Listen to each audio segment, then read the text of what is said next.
I'm uploading this video in case I do not manage to get back in time. I do have to go out of town tomorrow.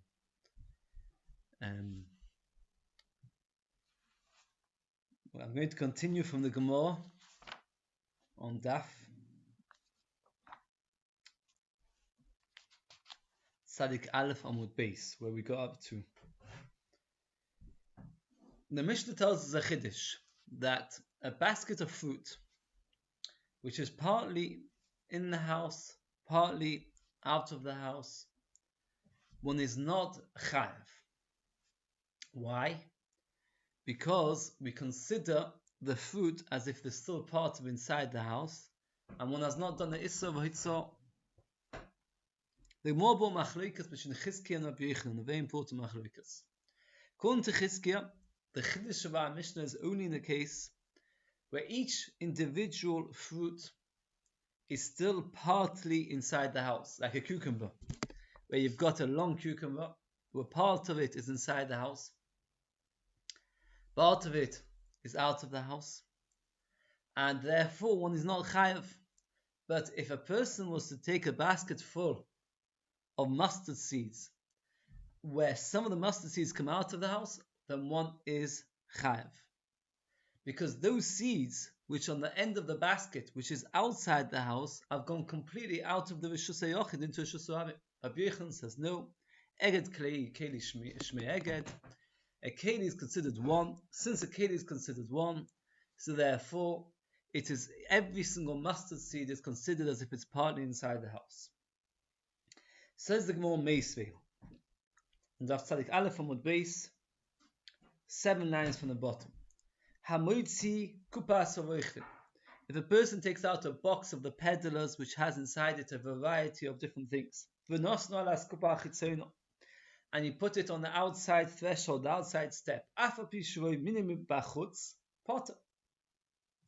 even though most of the things are outside, one is potter.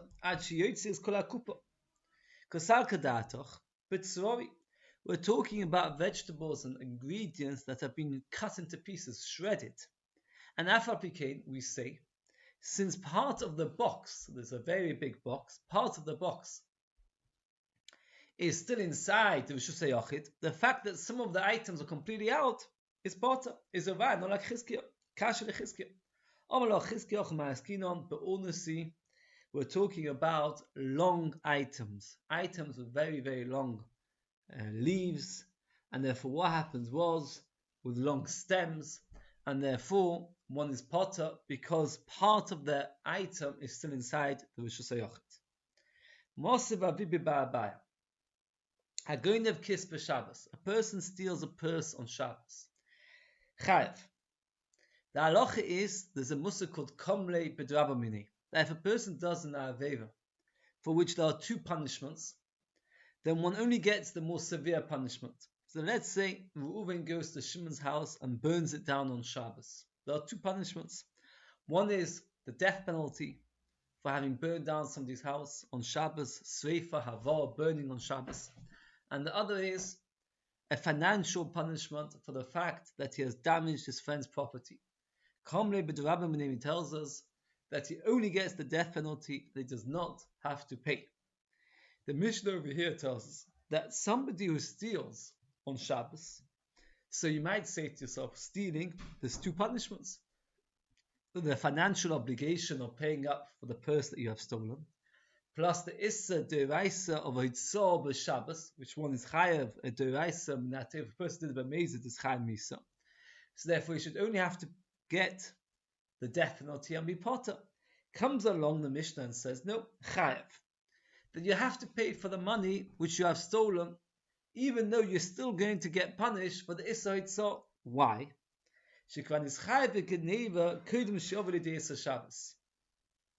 Because they didn't happen simultaneously. The Issa Geneva happened immediately. Because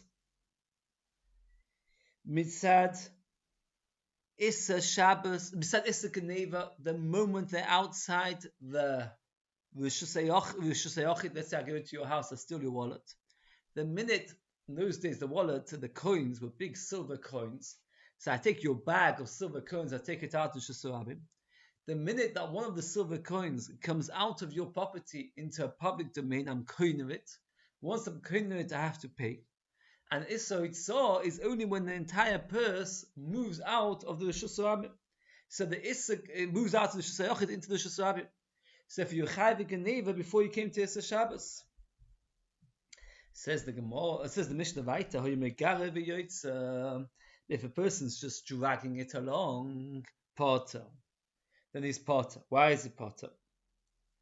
Because I should explain it better before. I made a mistake. When you pick up the purse, you're koiner it immediately as you pick up the purse. So therefore, you're koiner b'hagbo.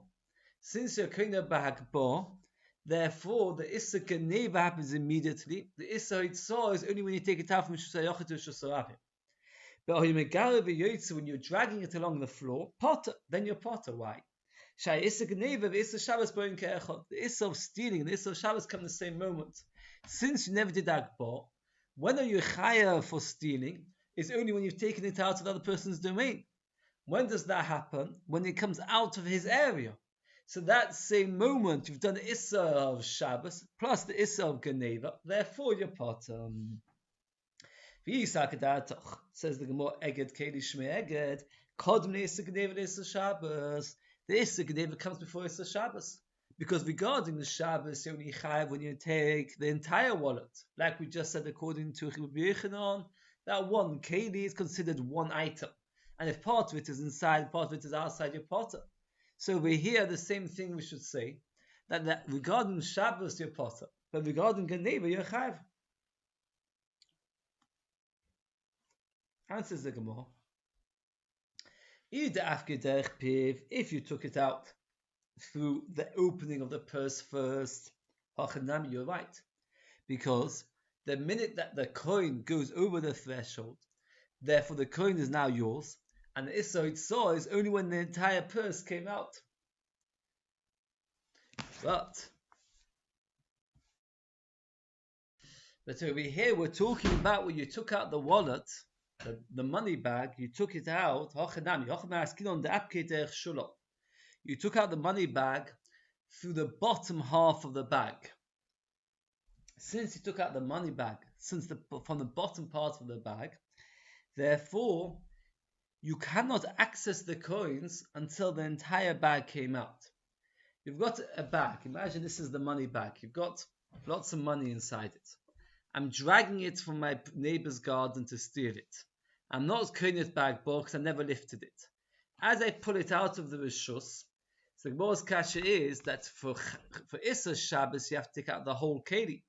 For Issa Geneva, as long as one coin came out. Answers the Gemara, if you took it out with the mouth first, so then you can take out the coin and then later take out the keli. So for Yechai for Geneva first. Here we're talking about when you took it out backwards. Since you took it out backwards, you can't access the coins from behind because the bag is closed there, only from the top. And the top is the last thing you took out. So you took out the Issa Geneva and Issa Shabbos came at the same moment. There's the place of the stitching. The bottom of the bag needs to stitch it together. And that is easily torn apart. And therefore you can get the coins out. And since you can get the coins out, you're chayav for Geneva before Hitzah. So the Lord says, if you could undo it, then you can undo it and take it out. And this is more benascha. We're talking about a silver coin which is very, very long. And since it's very long, therefore it's as long as the entire money bag, and therefore you're not chayav to take out the money bag before the coin, because it comes out together. Says Tosfos, top Tosfos,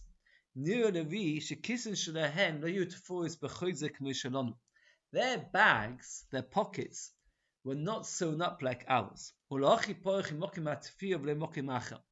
means the bottom of the purse was not sewn very well, and it was easy to pull apart and pull out the money. And that's why the Gemara asks the kasha that you can pull out the money from underneath. And since more benascha, we'll talk about a long silver coin, and since it's a long silver coin, therefore it's a long silver piece. Therefore, you're only chayav for Hitzah and for Shabbos at the same time.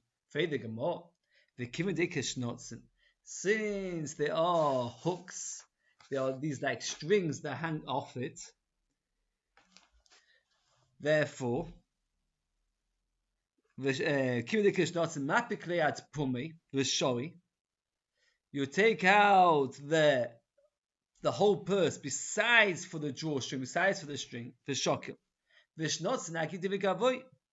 According to Rabbi Yochanan, he says Eged Keli Shmei Eged, meaning the entire Keli is considered one item. So until you take out the entire Keli, one is not chayav for Hitzor. Now these purses, they usually used to have a handle to the purse. Usually most purses, you have a strap to hold the purse on. So when I steal your purse, I'm pulling the wallet slowly out of your rishus. The handle, the strap of the purse is still in your rishus. According to Rabbi Yochanan, I'm not chayav for Hitzor. If I'm not chayav for Hitzor, so why is it that the Issa Hitzor v'Issa Gneva Boin Kachas? Answers more the Rekesh Notzin, there is no handle. It has it's wrapped around it. Since it's wrapped around it, so therefore it comes out of the rishus at the same time. That means the Gemara answers that when is a person chayav for Issa Geneva is only when the Issa Geneva came before. But here we're talking about where the Issa Geneva and Issa Shabbos came exactly the same moment, because the time you took it out of the rishus was the same time you took out the rishus of you took out the wallet, and the entirety of the wallet, including the strings and the mouth of the wallet, all came out at the same time that you took out the coins, the silver which is inside it. Says the Gemara, this halacha that a person is potter is only when it is full of cucumbers which are very long. If it's full of mustard seeds, chayav, it's chayav. It's not considered a gathering, it's not considered a binding, and therefore one is chayav. Even if it's full of mustard seeds, one is potter. That means the same machlekes Rabbi Chizkiah and Rabbi Yochanan is the same machlekes Abai v'Rava. That if you take out a basket and it's full of vegetables, according to Abai, one is potter always. Why? Because the basket makes it as one entity, and since part of the basket is still inside the house, one is potter. According to Rava, one is only potter if it's like a long vegetable, like a cucumber, where part of the cucumber is inside the house, therefore one is potter. Says the Gemara. Kom Abai b'shitzei de Rava, kom Rava b'shitzei de Abai. The Abai changed his mind and he held like Rava, and Rava came to change his mind and he decided to hold like Abai. That means they each took alternative opinions. Rava changed his mind to be like Abai, Abai changed his mind to be like Rava. Says the Gemara, V'romi da Abai da Abai, V'romi da Rava da Rava. I'll contradict Abai to Abai and Rava to Rava. To Itma. A person takes out fruit into the Shusarabim. He's standing inside his house, and he takes a fruit and he hangs it outside the Shusarabim. Abai Omar Bayad Chayev. He's Chayev when he puts his hand outside. What's the Chiddush? The Chiddush is, you could say that when a person, let's say, is standing and there's a window from his house onto a Shusarabim, his house, let's say, opens up onto a motorway. If he puts his hand outside the window, you could say, since the hand is attached to his body and his body is inside the house, therefore he should be potter. Comes along Abai says, no, he's chayav. The keli potter, but with the keli is potter, for the reason we said earlier, because since part of the keli is inside the house, therefore we consider as if the fruit inside the house. Rava Omar b'yad potter, b'keli chayav. Rava says the other way around, that when it comes to the hand, you're potter, like we said earlier, because since the body of the person is inside the house, we consider the hand of the person to be attached to the body and part of the body. And since it's part of the body, therefore we say that is potter. Masha'in came when a keli, since we don't consider the keli to be attached to the house, and therefore it's chayav. So we see that Rava holds eged keli loish me'eged. They seem to hold the contradictory opinions of what they held earlier. As what epoch, we say epoch is the other way around, and therefore we change round in this particular, the second statement. We change Abai Rava. The Abai holds like Rava, Rava holds like Abai. If a person is standing inside the house and he stretches his hand out, he's chayav. What's now? And Poshet Balabai says, but not Aloni Mesoicha, the first Mishnah in Shabbos. That if a person standing inside the house and he stretches his hand out and the poor man takes it off him, so the poor man puts it inside his house and the rich man puts his hand back in. The both part of the first Mishnah in Shabbos tells us that if a person is standing at home and he stretches his hand out and he puts it through the window, he's potter. Why is he potter? Because we say that he's done an akira, he picked it up inside the house, but he hasn't done an anocha because he stretched it out to the window. Similarly, how can Abaya say that when a person puts his hand out to the window, he's chayav? Why is he chayav? In the end of the day, he never did anocha, just like the first Mishnah in Sechta. As that Mishnah is talking about when the rich man puts his hand above 3 tvachim. So therefore, he did the akira inside the house. He put his hand out of the window, but he never did the hanocha. He never put it down. Why didn't he consider putting it down? Because since it's higher than 3 tvachim, therefore he's not considered as if he put it down. Mashenkin Abba and Vovo talking about a situation where you put out his hand through, let's say, a letterbox or something, which is very, very low down, and therefore his hand is outside of the house, but it's within 3 tvachim of the floor.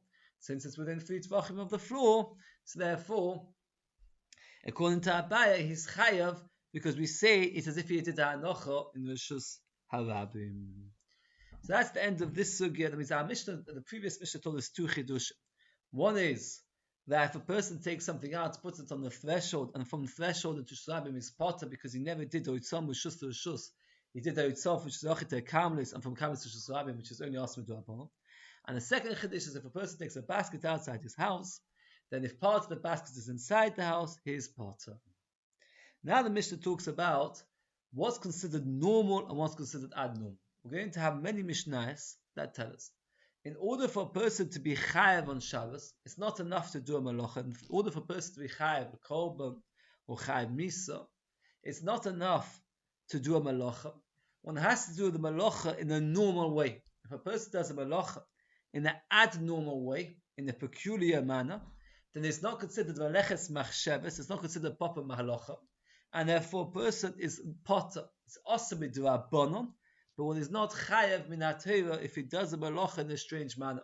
So the Mishnah now reckons out what's a normal way of carrying, what's not a normal way of carrying. So the Mishnah says like this: Hamoiti, somebody who carries bein biyamino, he carries in his right hand, bein bismoilo, or his left hand, beisei chikoi, in his bosom, or al kasefov, on his shoulders, chayav, shkei masa bnei kahos. Right hand, left hand, bosom, on the shoulder, it's all normal, and therefore one is chayav, like we see bnei kahos. Now bnei kahos carried the oven on the shoulders, so that only tells us the last halacha of the Mishnah. It doesn't talk about right hand, left hand, etc.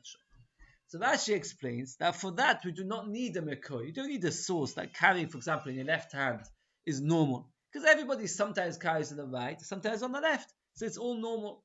Therefore, the Mishnah did not bother to bring a proof to it.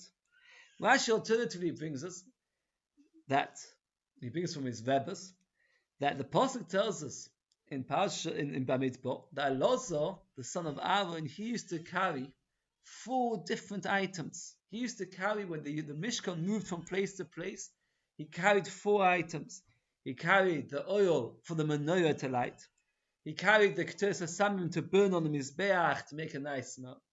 He carried the Shemen HaMishcha, which was a special anointing oil. And he carried the Chavitin, which was special kinds of menochas which a Kohen Gadol had to bring.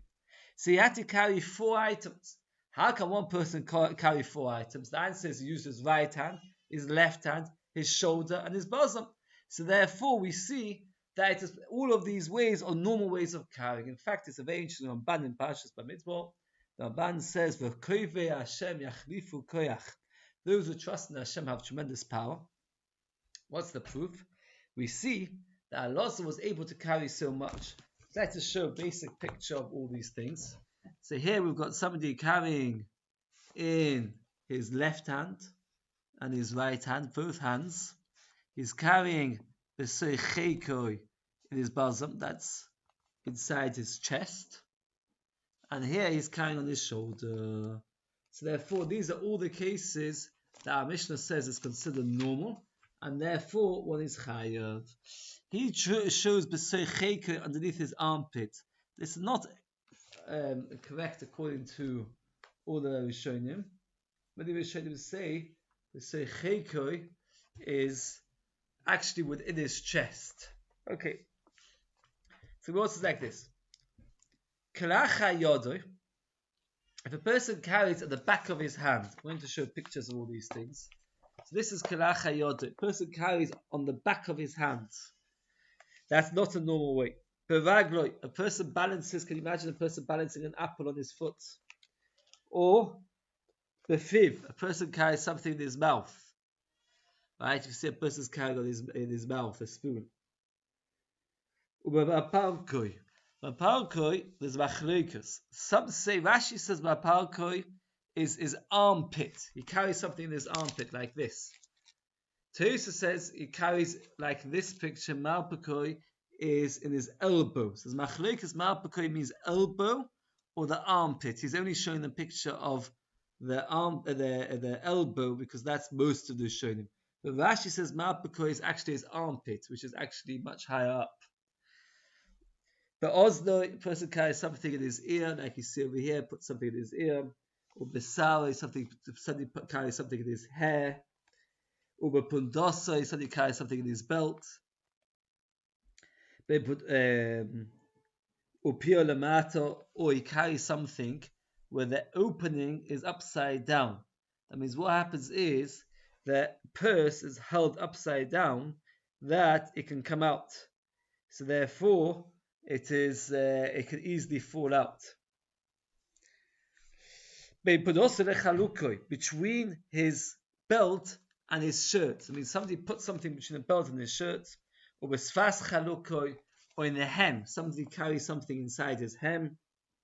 Somebody carries something in his shoe, or in his sandal. He did not carry the normal way.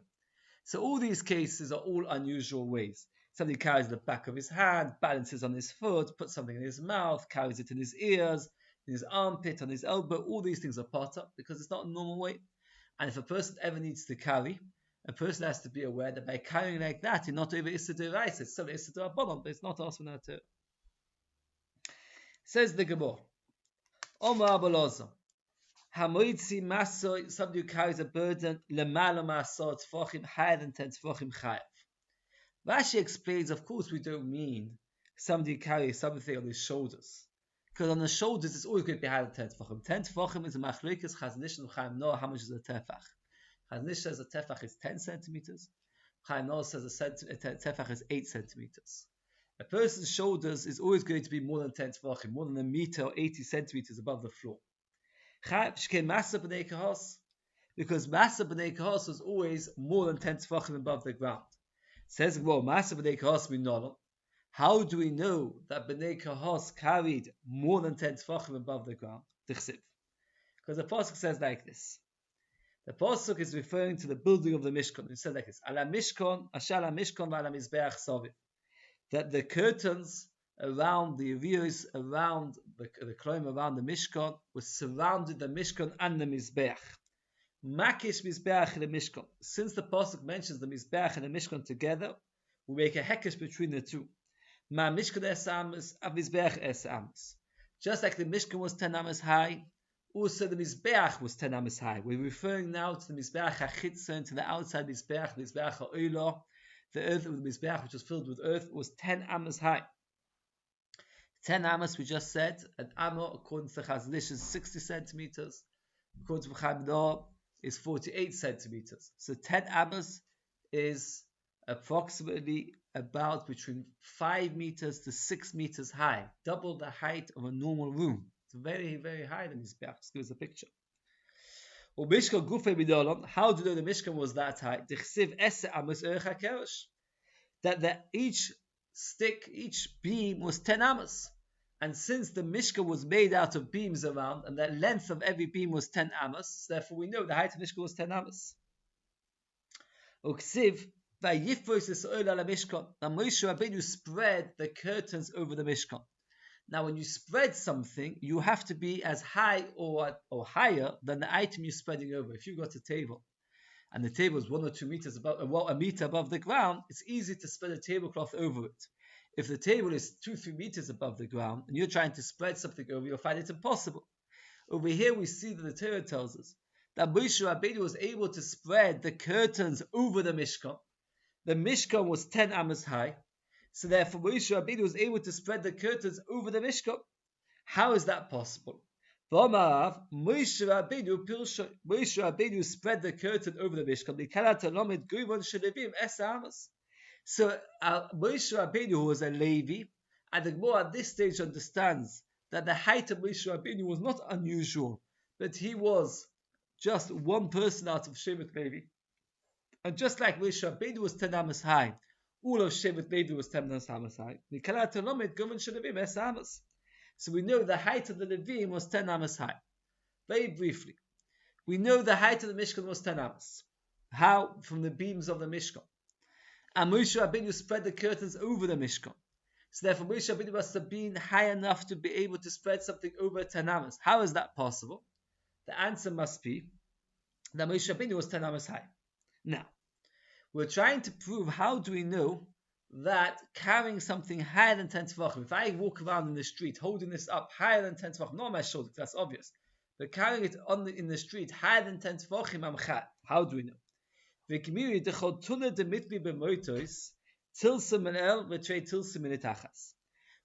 you carry a burden which is carried on poles, the best way to do it is to have 1/3 higher and 2/3 lower than the pole.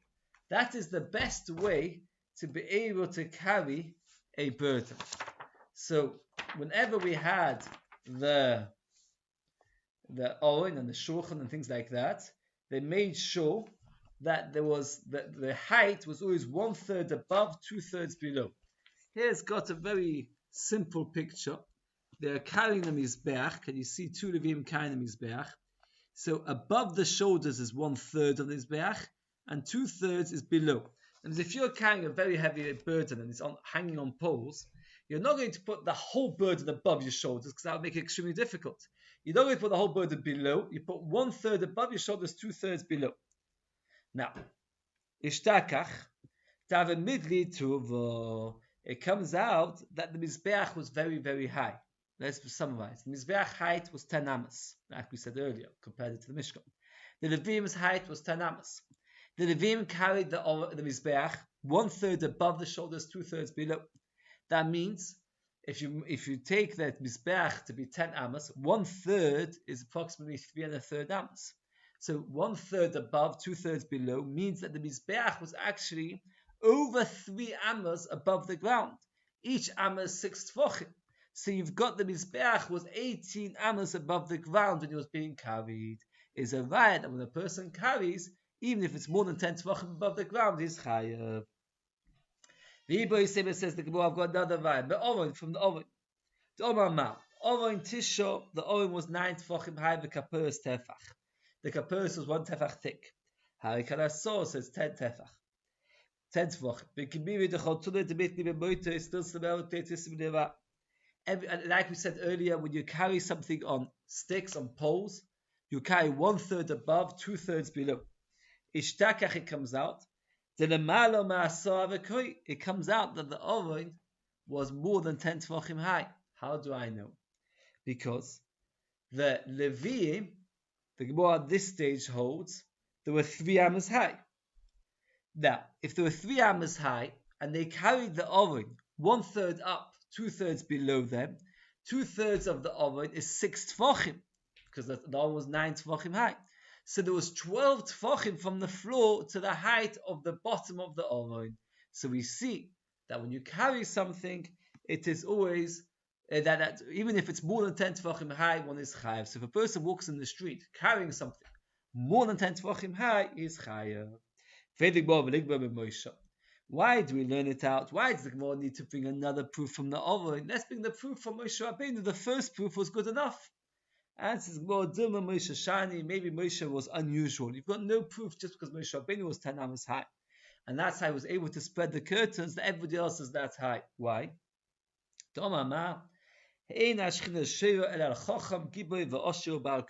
order to get nevuah, a person has to be wise, wealthy, strong, and tall.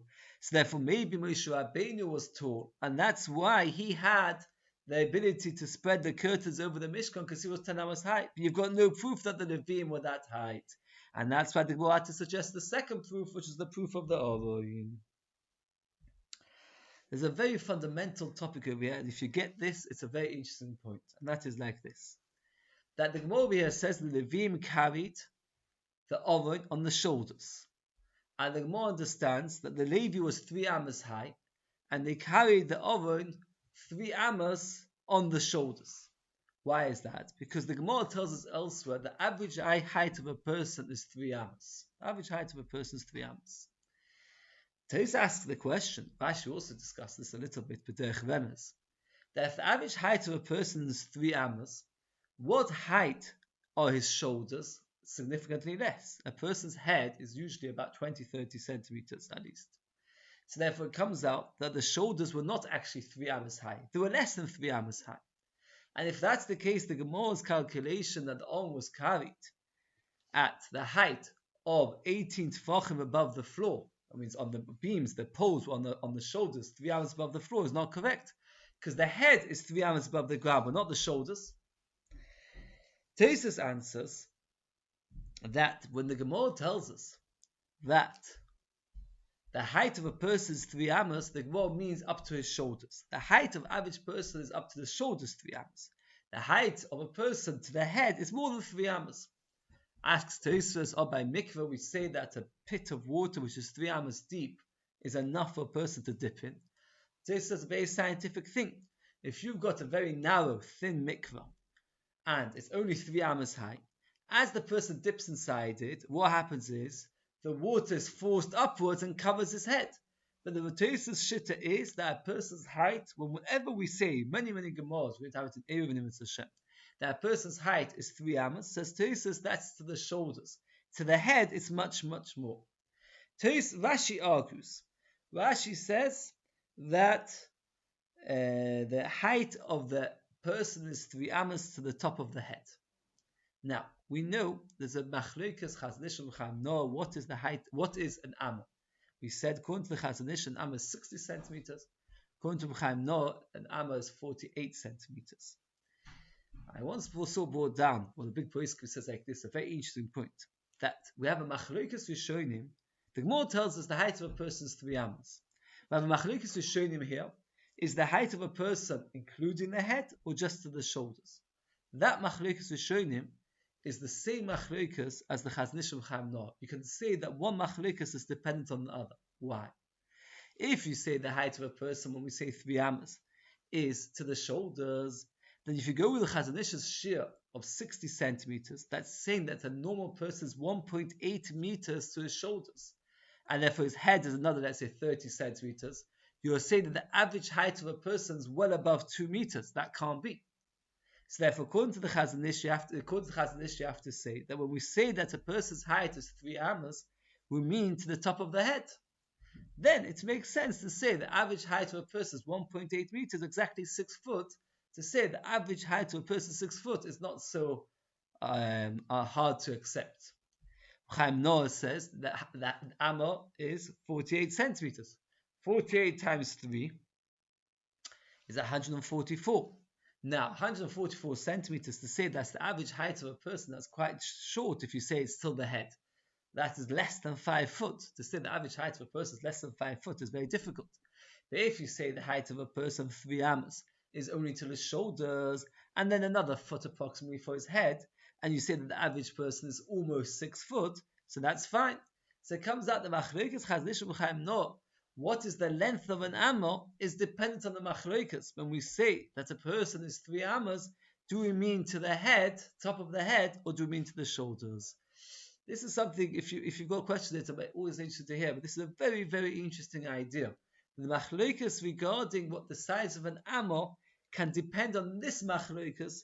When we say that the Levim were 3 amas, do we mean that the Levim were 3 amas to the head, or 3 amas to the shoulders? Now we have a lighter Gemara. That means the Gemara made a calculation. Let's just go briefly summarize. The Gemara said like this, that if a person carries an item more than 10 tefachim in the street, he is chayav. The Gemara proves it from one of two places. Either we say when Moshe Rabbeinu and the Levim were 10 amas high and they carried the outside Mizbeach, there was more than 10 tefachim from the floor till the Mizbeach, or when they carried the oven, there was more than 10 tefachim from the floor to the oven. So we see that when you carry something above 10 tefachim, one is chayav. Omar Rav Mishum Abchir. Rav says the name of Abchir. Hamoitzi Maseh b'Shabbos al Rosh. Person carries something on top of his head. Chayav chatos. He's chayav chatos. Sometimes you see the Arab ladies in the old city of Yerushalayim carrying huge baskets on top of their heads.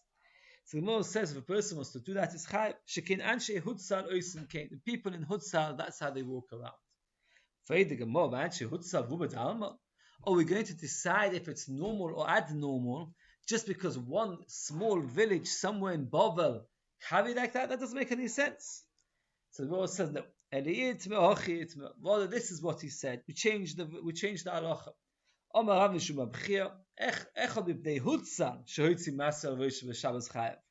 Somebody who lives in the town of Hutzah and he carries on his head is chayav. Why?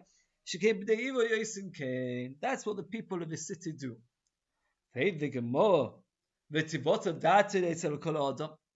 We should ignore his opinion for everybody else. And says the Gemara, that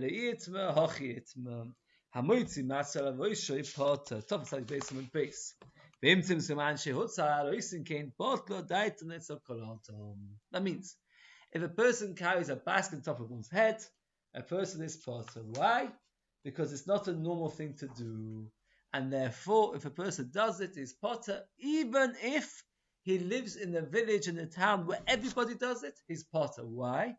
Because since most of the world don't do it, the minhag of this small amount of people in that particular town is cancelled for the majority of the world that don't do it. It's a very interesting halacha, this. That if a person lives in a town where everybody carries on their head, one is potter. Why is one potter? Because the majority of the world don't. So this asks a kasha. The Gemara tells us that there was a town in some Arabian country where they had a lot of camels. Since they had a lot of camels, they would grow a certain kind of thorns, which is inedible for human beings. The camels would eat them. And the Gemara says that in that town, it's considered a proper produce, and therefore it's got the halachas of, let's say, shmita and other things, because it's a proper produce. They tell us that most of the world don't grow this crop, so it's inedible. So why don't we say, like the Gemara over here, that when a small town does something, their opinion is ignored for the majority of the world? And Tosfos says a very, very important yesod. And the yesod is like this. Tosfos says that if everybody in the world would have as many camels as these people, then we would also grow this crop. So what they're doing is essentially a normal activity, and therefore we don't ignore their opinion for everyone else. But carrying on top of one's head, says Tosfos, that's an actual abnormal activity. And therefore, even if we find a town that does it, so therefore we consider their opinion not to be valid. And Tosfos says this is a yesod in all minhagim. Minhag, whenever we talk about minhag, I'm not talking about minhag of klalis, I'm talking about minhag of what people do. What minhag of people do is as follows. If it's something which people are going to, if everybody would do it in their circumstances, so that's considered a normal thing to do, and therefore a person's chayav. If it's considered abnormal, and just these people do it, that doesn't make a person chayav, even if that town does it. And therefore the Gemara says that carrying on top of one's head is considered abnormal, and therefore it's always potter. I'm going to stop over here, since this shiur taken idea is not face to face. I just wanted this to be a thing. It was a shame if I'm not able to give the shiur live, so at least I managed to upload something. Hatzlacha with everything. Kol tov.